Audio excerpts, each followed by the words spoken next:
Inflação. Eu poderia começar falando do conceito de inflação, mas eu só estaria repetindo algo que eu já fiz em um vídeo passado. Aliás, para quem não viu esse vídeo, ele tá bem aqui, ó, no card. É só clicar e ir lá ver.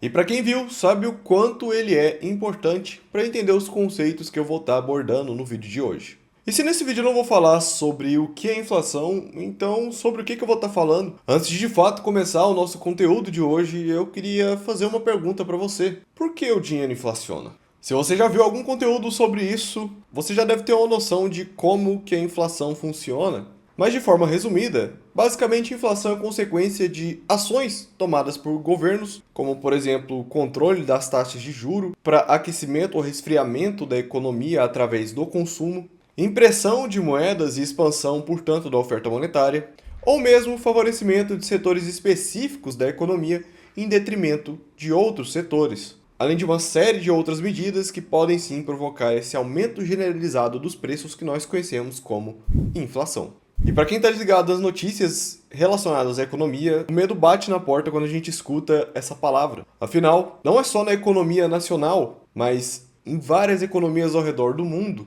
as taxas de inflação estão elevadas. E isso gera uma dúvida. Seria esse o momento mais perigoso em termos de inflação da nossa história? E essa é a pergunta que eu vou tentar responder no vídeo de hoje.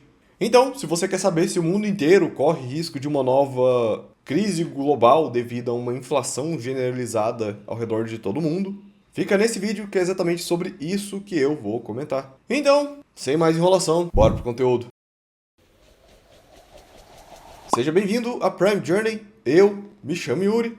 E como eu disse no vídeo de 2 semanas atrás, as economias ao redor do mundo estão um tanto caóticas. Elas vêm mostrando uma certa recuperação, mas isso por si só não garante que tudo está voltando a condições saudáveis de operação. Isso pode ser simplesmente um último suspiro antes do golpe de misericórdia. E nós vemos sinais disso, como por exemplo, taxas de inflação subindo ao redor de todo o globo, com exceção de alguns países como a Argentina, que vem demonstrando o fenômeno contrário. Mas falar de Argentina nesse vídeo pode tomar muito tempo.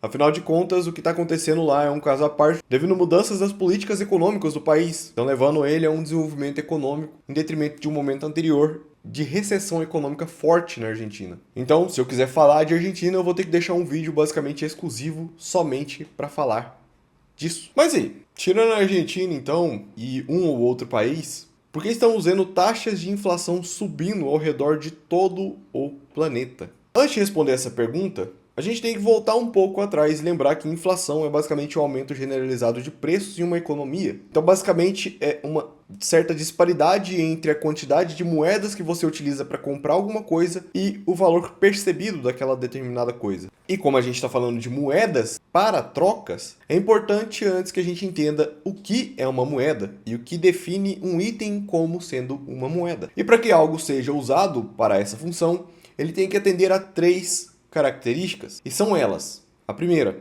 ser aceito amplamente como meio de troca, poder ser utilizado como unidade de conta, e por fim, e acredito eu que o mais importante para uma moeda, poder ser utilizado como reserva de valor.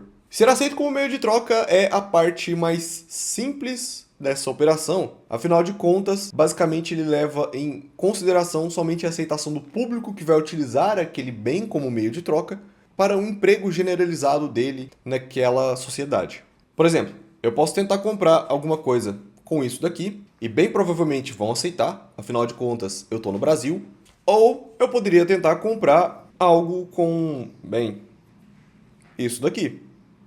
A questão é que, por mais que isso tenha seu valor, dificilmente isso vai ser aceito como um meio de troca de fato. Afinal de contas é algo, não diria fácil de fazer, mas simples de fazer se comparado a uma moeda, então expandir a oferta monetária desse bem seria algo muito fácil de fazer, além do fato de que nem todo mundo, por já ter um meio de troca diferente desse, empregaria esse bem como um meio de troca válido. Além disso, uma moeda tem que ter também como característica uma boa serventia como unidade de conta. Daria para poder fazer isso com um grampo de papel? Sim, daria. Afinal de contas, se trata basicamente de uma equivalência. Mas é muito mais fácil fazer essa equivalência, por exemplo, com o próprio real. Uma maçã pode valer, por exemplo, R$2, uma banana valer R$1 e um kiwi valer R$4. No final, através dessa equivalência das frutas com o real, é possível também estabelecer um paralelo de unidade de conta entre as próprias frutas através do preço que elas possuem. Ou seja, uma maçã teria a mesma equivalência que 2 bananas, enquanto que seria equivalente a metade de um kiwi. E por fim, e não menos importante, na realidade eu diria até que a mais importante das 3 características, é a reserva de valor, que deve ser intrínseca para que uma moeda opere bem. E o que é a reserva de valor? Basicamente, é a característica que a moeda tem de manter a sua equivalência no decorrer do tempo. É interessante que se eu for comprar hoje algo valendo R$10, amanhã esse mesmo algo esteja valendo algo próximo de R$10. 10,50, 9,50. Não tem mudado muito o preço, porque se essa equivalência mudar muito fácil, a economia pode se tornar muito instável. Afinal de contas, você não sabe se amanhã aquele bem que você ia comprar hoje vai estar o dobro do valor ou a metade do valor. Então, isso basicamente geraria uma estagnação econômica muito grande de forma generalizada em todos os setores. Além de também gerar um risco muito elevado em toda a operação dentro do mercado. E para mostrar como isso poderia ser arriscado, eu trouxe, por exemplo, aqui o arroz. Imagina que a gente utilizasse hoje, como já foi utilizado inclusive no Japão, o arroz como moeda de troca aqui no Brasil. Lembrando que nossas safras de arroz produzem toneladas desse bem. Então, logo após a colheita de novas safras, a oferta monetária do arroz dentro da nossa economia iria subir muito, tornando a equivalência do arroz como meio de troca algo muito insignificante. Então, por exemplo, para poder comprar um pão, eu precisaria dar em troca um saco de arroz. Afinal, tem muito arroz disponível no mercado. Porém, o arroz, como qualquer outro bem que nós consumimos como comida, ele vai degradar.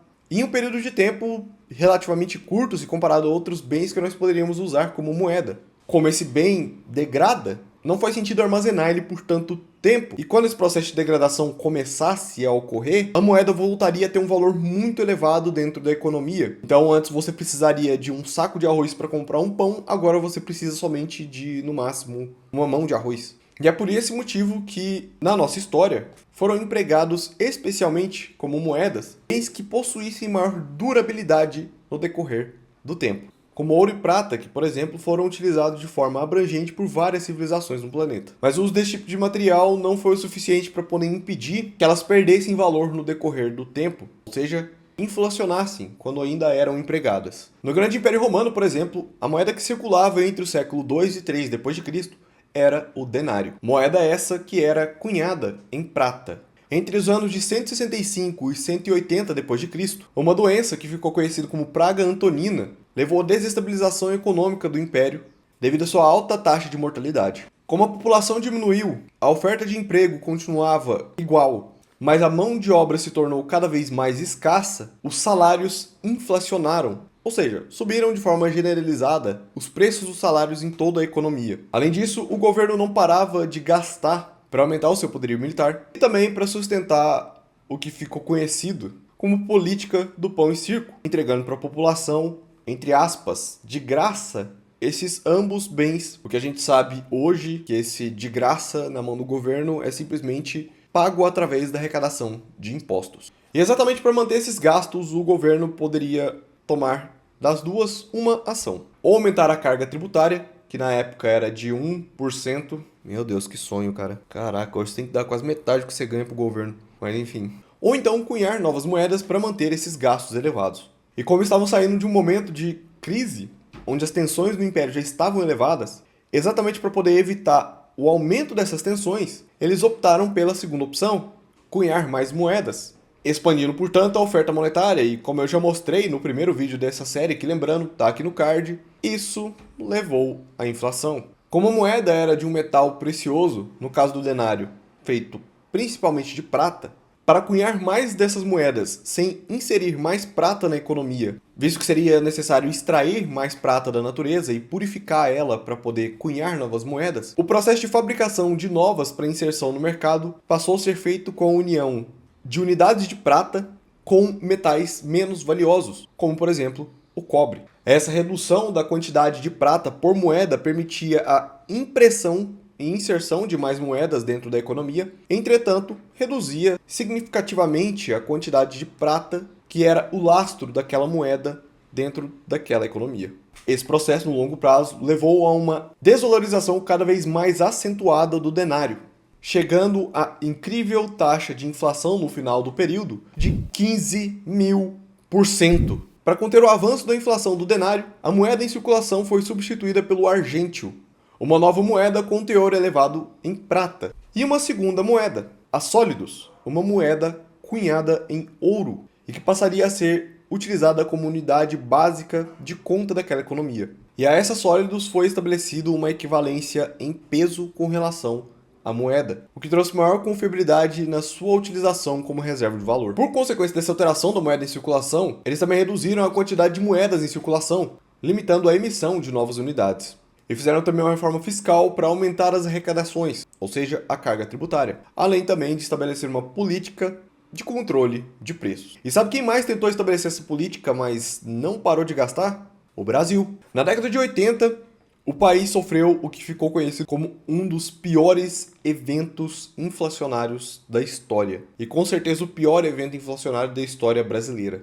E uma das medidas que o governo do então ex-presidente Sarney, se você perguntar para os mais velhos, você vai com certeza ouvir falar por eles dos fiscais do Sarney. Através deles, o governo tentou, mas só tentou mesmo conter o avanço da inflação, bem como a Argentina também fez durante a pandemia. Essa medida se mostrou inútil como em todas as outras vezes que ela foi aplicada em economias ao redor do mundo, quando ela foi feita de forma isolada, sem controle de gastos dos governos, que no caso dos dois últimos foi um dos principais motivos para o processo inflacionário experimentado em ambos os países. Esse tipo de medida de controle de preços só promove duas coisas. Primeiro, redução da oferta de produtos na economia. Afinal de contas, o que traz sentido para uma operação dentro de uma economia saudável é o lucro. Se você não tem lucro, por vezes aquela operação ela se torna muito arriscada para sequer existir, o que gera como consequência falência de negócios e aumento da taxa de desemprego. Afinal, se não tem empresas para contratar essas pessoas livres no mercado, elas vão ficar desempregadas.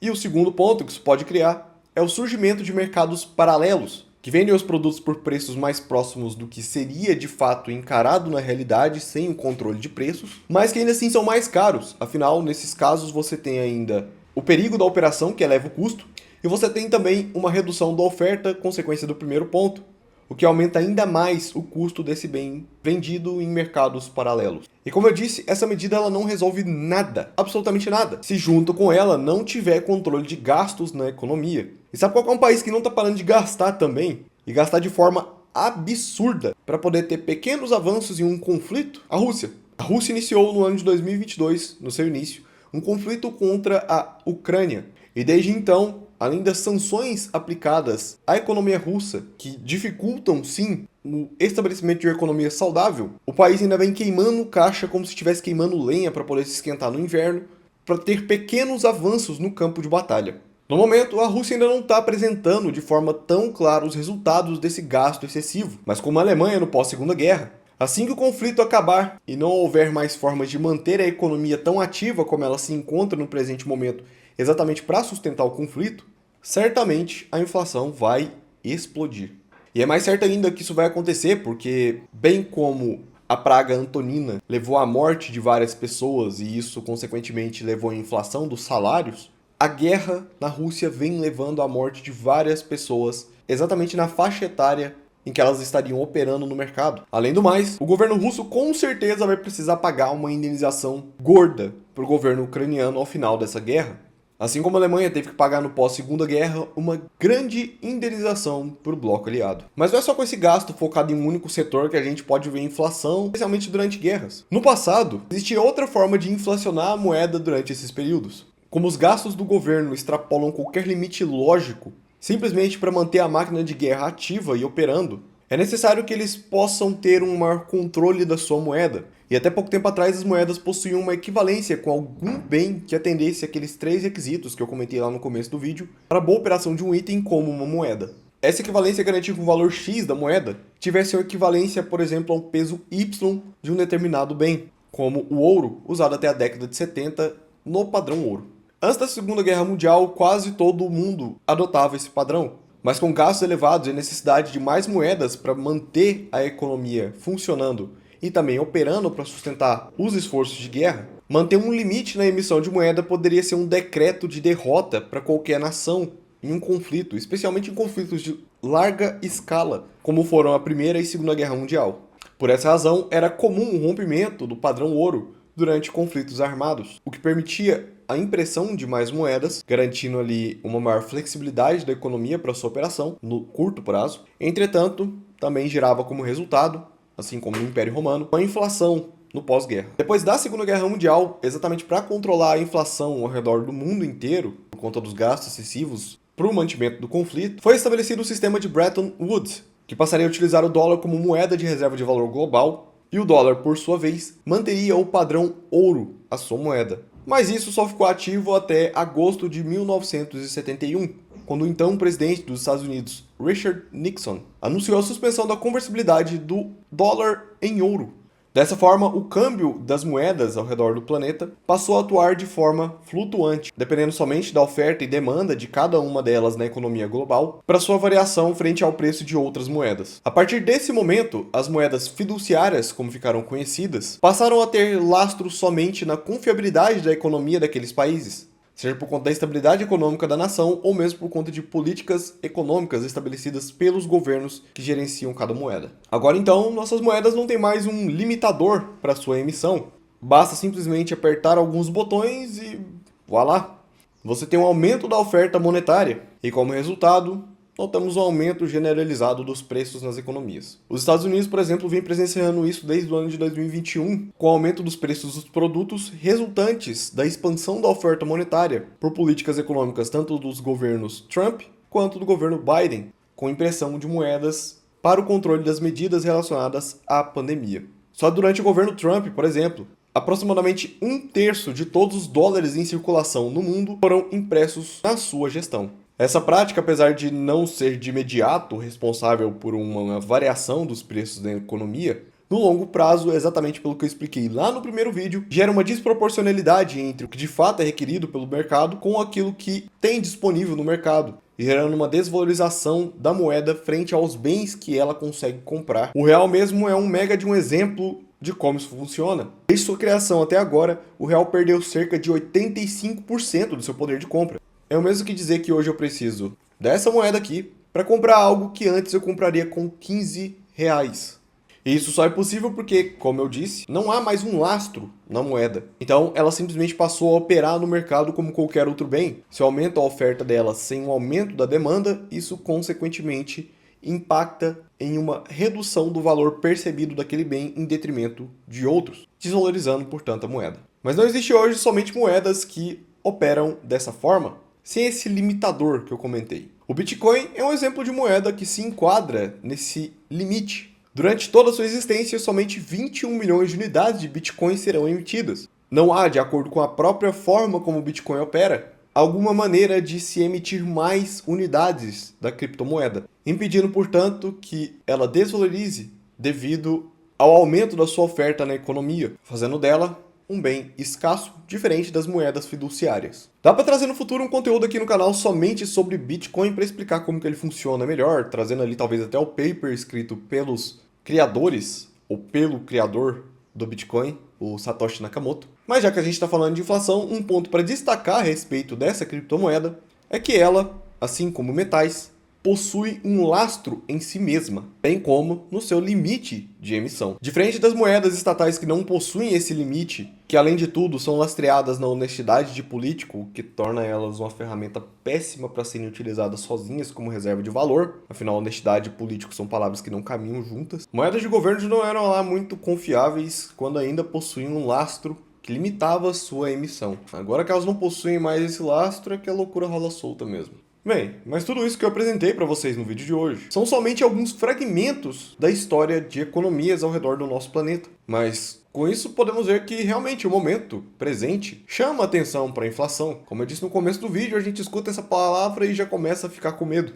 Especialmente quando a gente lembra que governos ao redor do mundo estão gastando cada vez mais e mais e mais dinheiro. Isso atrelado a uma emissão de moeda que não para tentar conter esses gastos junto com a elevação de impostos a níveis estratosféricos, cada vez piores, só deixa a gente ainda mais apreensivo com tudo isso. E a pergunta que fica no final é: o que eu posso fazer então para me proteger toda essa situação. Lembrando que a inflação é algo que está tão fora do meu alcance. Eu já comecei a responder essa pergunta quando eu falei do Bitcoin, mas para esclarecer e dar um caminho mais claro para vocês, é preciso que eu faça um outro vídeo quase com a mesma duração desse. Então, vamos fazer o seguinte. Se você gostou desse vídeo, deixa o like aqui para mostrar que foi maneiro. Que no próximo eu tento trazer algo parecido com esse. E comenta aqui pra gente inflação, porque eu já corro para preparar esse conteúdo e trazer logo para vocês e dessa forma encerrar essa jornada falando de inflação. Se esse é o seu primeiro contato com o canal, não deixa de se inscrever clicando aqui embaixo no botão ao lado da logo. Se gosta de conteúdos como esse, mas um pouco mais dinâmicos, não deixa de seguir o nosso Instagram também, @prime_Yuri. No mais, esse vídeo vai ficando por aqui. Espero que de fato você tenha gostado do conteúdo e eu te espero pro próximo passo da sua jornada.